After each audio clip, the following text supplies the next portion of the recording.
नमस्कार दोस्तों, स्वागत है आपका SSC learning point by Singh sir. आज हम करेंगे 28 जून की शिफ्ट 3 का पेपर। ठीक है, ये ग्रेजुएट लेवल के हैं और इसी लेवल का एक पेपर और बचा हुआ है, उसको भी फटाफट से आज शाम तक ही खत्म कर देंगे। चलिए फिर स्टार्ट करते हैं बिना देरी किए हुए। उससे पहले टेलीग्राम चैनल आप जरूर ज्वाइन कर लीजिएगा। उसकी सोल्यूशन पीडीएफ इसकी आपको हमारे टेलीग्राम चैनल पर मिल जाएगी। लिंक नीचे आपको डिस्क्रिप्शन में दिया गया है, तो वहां से आप ज्वाइन कर सकते हैं। चलिए फिर स्टार्ट करते हैं बिना देरी किए हुए।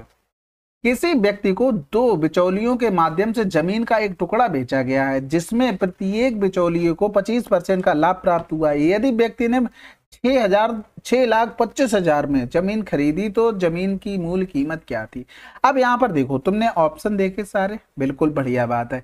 अब हमें केवल ओरल इस पे काम करना था। 25% का प्रॉफिट हुआ, यानी कि 125 गुणे 125, बस इतने पे काम कर लिया तो आपका काम बन जाएगा। 25 पंजे 25 25 हम 625, 25 पंजे 125 हो गया, 25 पंजे 125 हो गया। अब ऊपर दुनिया भर के जीरो रहे होंगे, तो एक बार जीरो काटा होगा, 5 दूनी 10 हो गया, एक बार काटा 5 को 20, जिसमें 4 आ रहा, आंसर लगा दो। अब आप इस तरीके से अगर पूरा बनाने जाएंगे तो उसमें टाइम लगता है। या तो 25 चौकू 100 करके डायरेक्ट 5/4 लिख सकते हैं। ठीक है, ये भी हो सकता है। और इसके अलावा आप जैसे करना चाहे कर लें। जीरो की वैल्यू हम तभी देते हैं जब आपको पता हो ऑप्शन सेम हो। जब ऑप्शन सेम ही नहीं है तो क्या मतलब है हमें जीरो की वैल्यू देने का। अगला सवाल, एक कार पहले 180 किलोमीटर की दूरी इतनी चाल से और 210 किलोमीटर जाती है इतनी चाल से, तो कार की औसत चाल। अब एवरेज स्पीड आपको सिंपल सा पता है, total distance upon total time होता है। एवरेज स्पीड का formula total distance upon total time. इस पे औसत चाल पे सवाल बहुत रेयर ही होता है कि एसएससी इस समय ना पूछ रहा हो। सबसे ज्यादा पूछे वाले सवाल में यही है। ठीक है, टी बराबर क्या होता है, डी अपॉन एस होता है। तो देखो, पहली कंडीशन में करते हैं तो 180/20 हो जाएगा, दूसरी कंडीशन में 210/35 हो जाएगा। तो ये हो गया 9, ये चला जाएगा 6 बार, तो 9 6 15 हो गया टोटल टाइम। तो जोड़ देंगे 0 8 1 9 2 1 3 हो गया, बटे में 15 हो गया, तो 15 दूनी 30 हो गया, 15 छक्का 90 आंसर। अगला सवाल, त्रिभुज पी क्यू आर में एस और टी क्रम से पी क्यू और पी आर की भुजाओं पे इस प्रकार बिंदु है कि त्रिभुज P S T P R Q के समरूप है, तो ये एंगल इतना है, तो ये एंगल हमसे पूछा गया है। चलो फिर सुंदर टिकाऊ एक त्रिभुज बना लो फटाफट, टाइम नहीं लगना चाहिए बिल्कुल भी। यहाँ पर पी क्यू आर, ठीक है। अब ये यहाँ पर दो बिंदु थे, कौन कौन से, एस और टी। ठीक है, अब यहाँ पर ये देखो पी एस टी और पी आर क्यू, यानी कि अगर हम लिखे तो दोनों छोटे वाले त्रिभुज में, यानी कि पी एस टी और पी आर क्यू। ठीक है, ये दोनों उसने कह दिया था समरूप है, तो ये वाला तो एंगल कॉमन हो गया। और एंगल एस आपको पी क्यू आर दिया गया था, ये एंगल दिया गया था, ये एंगल बराबर किसके होगा, क्योंकि इसमें देखो एंगल क्यू बराबर होगा एंगल टी के, क्योंकि ये सिमिलरिटी लिखी गई है तो उसी तरीके से लिखा जाएगा। यानी कि अगर हम देखें तो क्यू ये टी इसके बराबर हो गया, और ये वाला एंगल किसके बराबर हो जाएगा, इसके बराबर हो जाएगा। यानी कि ये एंगल अगर आपका 47 है तो ये भी एंगल 47 होगा। और फिर यहाँ पर क्या करेंगे, 180 माइनस कर देंगे, 180 माइनस का 47 हो जाएगा, तो आंसर आ जाएगा 133। ठीक है, तो इस पर आपको ध्यान देना था, सिमिलरिटी पर। अगर इसको नहीं पकड़ पाए होगे तो क्वेश्चन करने में बहुत दिक्कत आई होगी। अब यहां से देखो, कह रहा था x इज ग्रेटर देन 1 और ये मान दिया गया, तो इसका हमें निकालना था। इसको देखो दो तरीके से कर सकते हैं। कैसे कर सकते हैं, एक बार इसका और स्क्वायर कर दो, एक बार और स्क्वायर करोगे तो x⁴ प्लस 1/x⁴, और इधर हो जाएगा 2 दूनी 4 4 पंजे 20, और 20 और इधर पहुंच जाएगा -2, यानी कि कितना आ गया, 18 आ गया। अब यहां से हमें पता है अगर x⁴ माइनस 1/x⁴ पे जाना है तो √a² माइनस का, माइनस वाले पे जाना तो 4 कर देंगे, तो यहाँ से 18 18 हम 324 हो गया, माइनस का 4 हो गया, यानी कि हम लिख सकते हैं यहाँ पर √320। यहाँ पर हो गया 16 दूनी 32, यानी कि 16 गुणे 20 हो गया। तो यहाँ से देखो इसको भी क्या लिख सकते थे, 5 गुणे 4, यानी कि रूट से बाहर निकालते तो 4 और 2 बाहर आ जाता, अंदर में √5, यानी कि 8√5 आंसर। ये तो एक तरीका हो गया आपका। और दूसरा तरीका आपने बिल्कुल सिंपल सा पढ़ा होगा कि डायरेक्ट फार्मूले। पहले तो इसको हम क्या लिख सकते थे, x² माइनस का 1/x² और x² प्लस 1/x², ये चीजें हो गई। ठीक है, तो इसका तो मान आपको पता था 2√, और इसका मान आप निकाल सकते थे। आपने 2-3 फार्मूले पढ़े होंगे, उनका हम थोड़ा लिखते हैं जो हमने इसमें भी यूज किया हुआ। क्या पढ़े होंगे, x प्लस 1/x बराबर अगर दिया हो a, और x माइनस 1/x पर अगर जाना हो तो क्या करते हैं, a² माइनस का 4, अगर आपको दिया हो x -1 अपॉन एक्स बराबर a और आपको जाना हो x +1 अपॉन एक्स पर, तो क्या करते हैं a स्क्वायर प्लस का 4। ये तो फार्मूले पड़े होंगे ना, तो वही चीज हमने इसमें लगा दी थी, यानी कि ये वाला फार्मूला इधर लगा दिया था और वही चीज हम यहाँ पर लगा देंगे, यानी कि माइनस वाले पे जाना है प्लस वाले से, तो अंडर रूट करेंगे 2√5 का होल स्क्वायर और माइनस का 4, यानी कि 2 दूनी 4, 4 पंजे 20 हो गया। 20 से 4 अगर सॉरी 2 दूनी 4, 4 पंजे 20, 20 से 4 घटाएंगे तो 16 बचा, ठीक है। इनटू में 2√5 है तो इसका 4 बाहर आ जाएगा, यानी कि 4 गुणे 2 गुणे √5, यानी कि 8√5 हो गया। तो ये आपका हो गया देखो सेकंड मेथड, ठीक है। और फर्स्ट में तो आपने देख ही लिया, इस तरीके से डायरेक्ट कर सकते हो। तो बस आपको फार्मूले पता हो कि ये फार्मूले खुलते कैसे हैं, लगते कैसे, बस। 5% वार्षिक साधारण ब्याज की दर से 3000 के ब्याज की तुलना में 2460 का साधारण ब्याज 162 रुपए कम हो गया। लिया गया समय वर्ष में ज्ञात कीजिए। देखो दोनों के लिए हमें टाइम चाहिए और साधारण ब्याज की बात हो रही है, यानी कि अगर हम पहली कंडीशन में देखते, रेट अगर 1 मान लो, ठीक है, रेट हमने क्या मान ली 1%, तो पहले में 3000 पर 5% के हिसाब से क्या ब्याज आ जाता हमारा, 5 या 15, 150 रुपये आ जाता। दूसरी कंडीशन में 2460 गुणे में 5%, ठीक है, तो 5 छक्का 30 हो गया, जीरो हासिल लगा 3 हो गया, 24 पंजे 120, 123 हो गया। और इन दोनों में डिफरेंस कितना आया, 27 का डिफरेंस आया। 27 बराबर दिया था 162 दिया गया था, हमसे पूछा गया लिया गया समय कितना है। अच्छा समय हमें मानना था, समय सॉरी 1 माना है, ठीक है, रेट नहीं मानी। अगर मैंने रेट बोल दिया तो 1 बराबर हमें निकालना था 27 छक्का 162, आंसर आ गया। बस इतना ही करना था, ठीक है।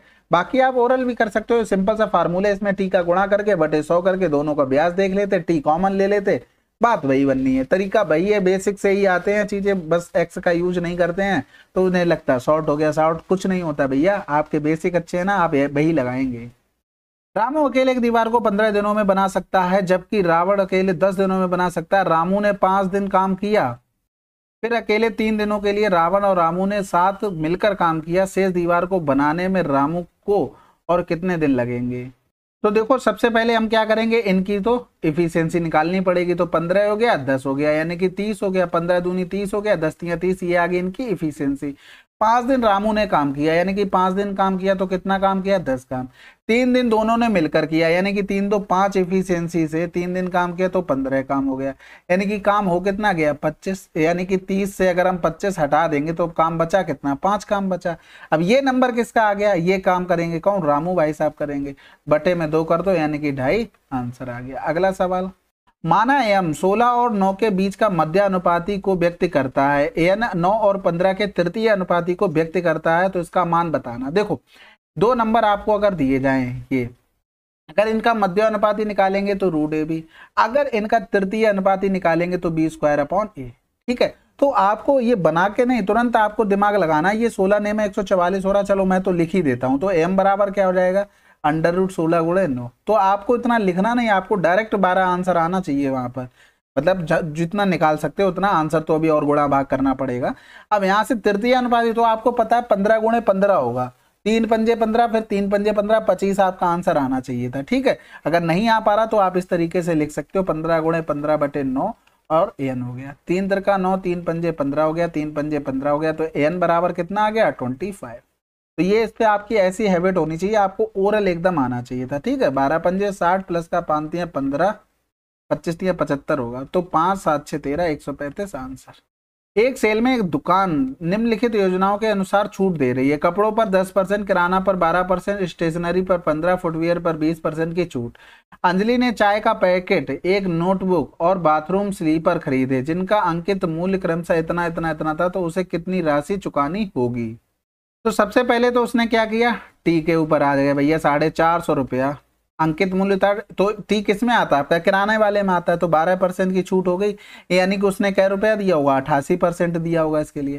फिर दूसरी कंडीशन में उसने 100 रुपए का क्या खरीदा था, नोटबुक खरीदी थी, तो नोटबुक खरीदी थी तो उसके लिए 100 रुपया, और स्टेशनरी में आता तो 15% की छूट, यानी कि ये कितना हो गया 85% की चीज हो गई, ठीक है। क्योंकि हमें क्या निकालना, हमें राशि कितनी चुकानी पड़ी, ठीक है। तो अब अगला क्या हो रहा है, बाथरूम वाली बात आ गई। बाथरूम में भाई साहब क्या हो जाएगा, स्लीपर, फुटपाथ में यानी कि फुटवियर वाले में भी आ गए तो 850 लिख दो, 20% की छूट दे दी तो बचा कितना, 80% बचा। इसको सॉल्व करना था बस, यहाँ से इसको कर लिया, यानी कि आप 11 गुणे 8 कर लो तो ज़्यादा आसानी रहेगी।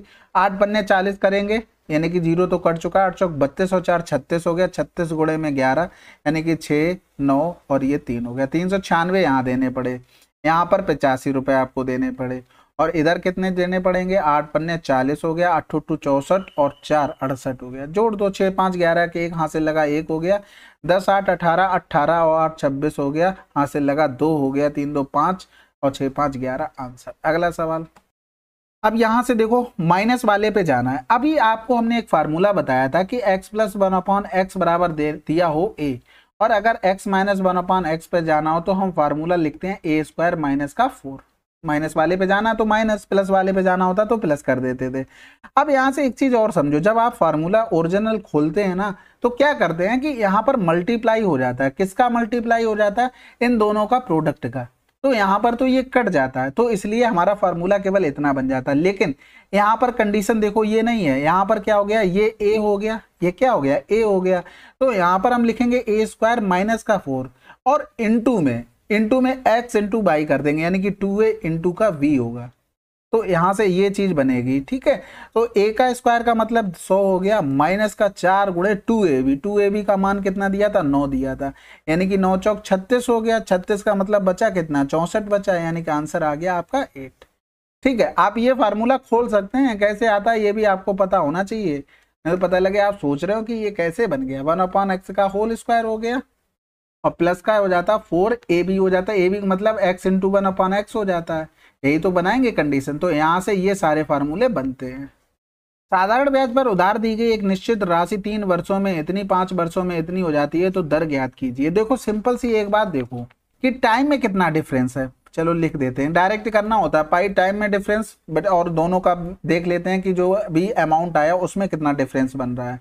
3 बराबर हो गया 13,000, तो यहाँ से डिफरेंस किया 2 हो गया, यहाँ से 0 0 0 5 से 3 गया 2।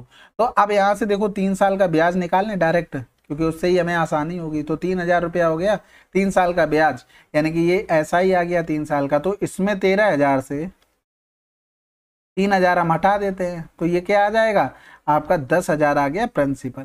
ठीक है, अब 3 साल का ब्याज हो गया कितना, 3,000 रुपया, बराबर में यहाँ पर लिख देंगे ये 3 साल का था, इनटू में हमें निकालना है रेट बटे में 100, तो आपने देखते ही आंसर लगा दिया होगा कि कितना आंसर आपका आएगा।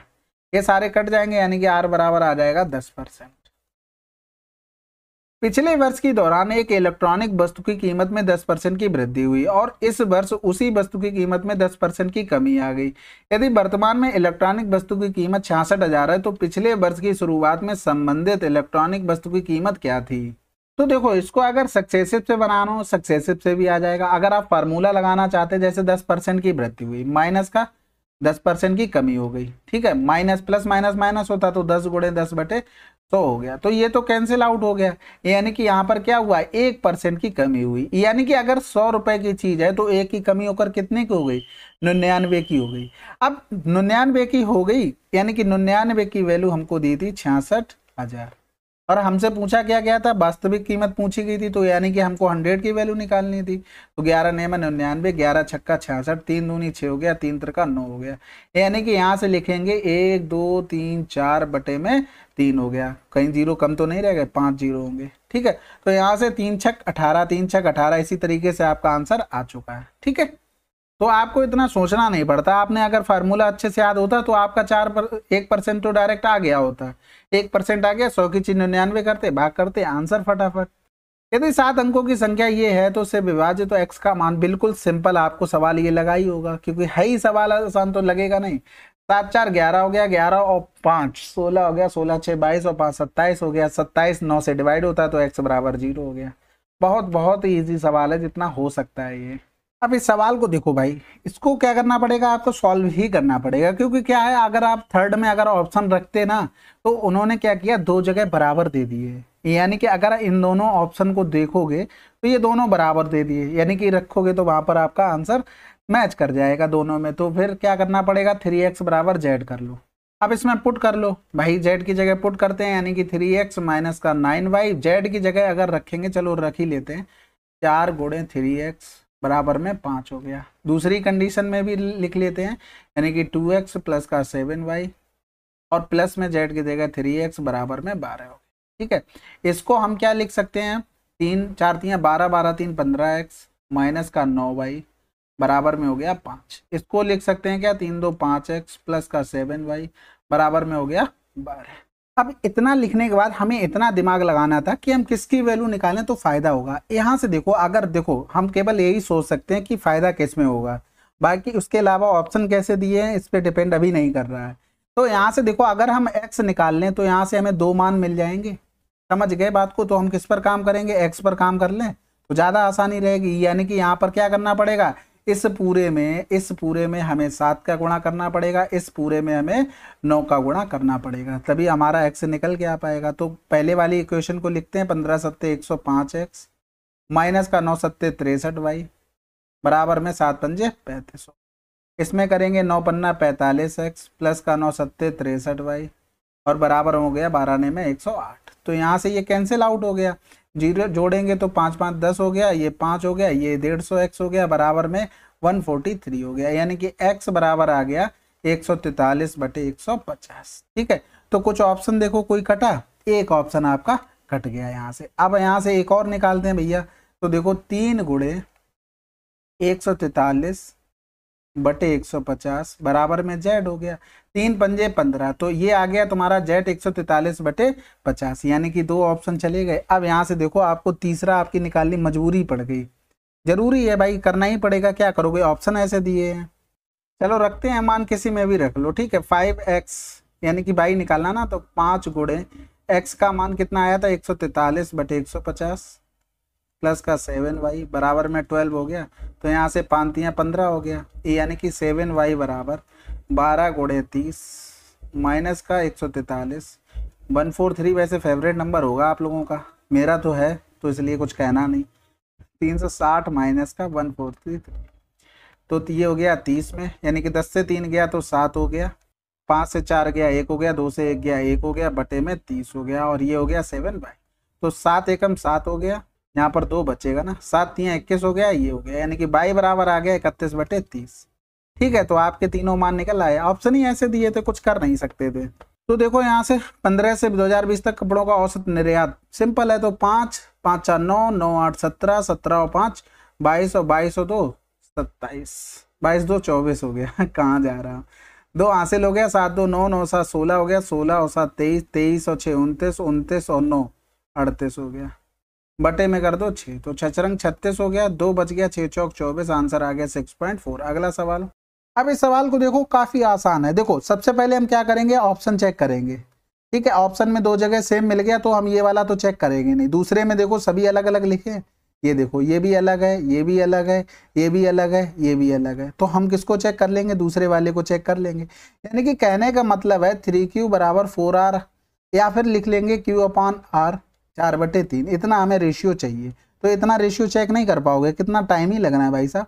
यहाँ से देखो 4 पंजे 20, 4 3 12, कैंसिल आउट हो गया, 15 दूनी 30, 15 एकम 15 कैंसिल हो गया, यहाँ से तो 2:3 कैंसिल हो गया, आंसर लगा दो, 5 चौको 20, 5 3 15। अगला सवाल। अरुण ने इतने मिनट में इतने किलोमीटर की दूरी तय करने के लिए कार चला रहा है, उसकी चाल किलोमीटर प्रति घंटा में क्या होगी। तो देखो किलोमीटर वाले में तो कोई दिक्कत नहीं है, वो तो एकदम सही लिखा है। 660 मिनट लिखा हुआ, मिनट को घंटे में चेंज करेंगे, 60 से डिवाइड करेंगे, यानी कि 60 तो ऊपर चला गया। अब सब कुछ सही हो गया, एकदम सेट हो गया मामला, बिल्कुल सेट हो गया। यहाँ से करेंगे तो ये 110 हो गया, फिर यहाँ से करेंगे तो 11 दूनी 22, 0 11 पन्ना 55 हो गया, यानी कि 20.5 आंसर। अगला सवाल। अजय को 20 पेन बेचते समय एक दुकानदार को 4 पेन के क्रय मूल्य की हानि हो रही है। यदि दुकानदार 20 पेन 10% कम कीमत पर खरीदे होते और 20 पेन अजय को विक्रय मूल्य से 25% अधिक पर बेचे होते तो उसे कितने % का लाभ होता। तो सबसे पहली कंडीशन देखो, 4 का लॉस हो रहा 20 को बेचने पर, तो कितने % का लॉस हो रहा है, 4 पंजे 20, यानी कि 20% का लॉस हो रहा है। ठीक है, अब सवाल बिल्कुल आसान, ये 20 यहाँ पर जितने दिए थे इनको 20 को यहाँ से हटा दो। ठीक है, अब यहाँ से सवाल फिर से पढ़ो। पहली कंडीशन पहली लाइन में हो गया 20%, फिर आगे देखो, यदि दुकानदार ने 10% कम कीमत पर खरीदे होते और अजय को विक्रय मूल्य से 25% अधिक पर बेचे होते तो उसे कितने परसेंट का लाभ होता। अब सवाल इतना रह गया तुम्हारा।